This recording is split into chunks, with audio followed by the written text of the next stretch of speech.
Hey, what's up, guys? So I had a couple questions on YouTube there with the installation of the Rheem with the flex hoses. No, you won't have any problems with the flex hoses if you buy the quality flex hoses. They'll be okay. These things, I've had these last literally 10 years, and the tank would fall apart before these hoses have any problem. As long as you don't have them crimped, okay, they'll be okay. And you have a gradual bend like you see there, then you'll be okay. Like this is a gradual bend right here. These will last you, these are the stainless steel ones, these will last you probably like 10 years. They'll outlast the actual tank, okay? Don't listen to everything you hear online. People like to talk a lot of crap, and that's just the way it goes.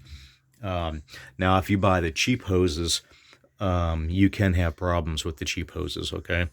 So that's the story behind that. Don't get the cheap flex hoses. Get the quality stainless steel, high grade flex hoses, period.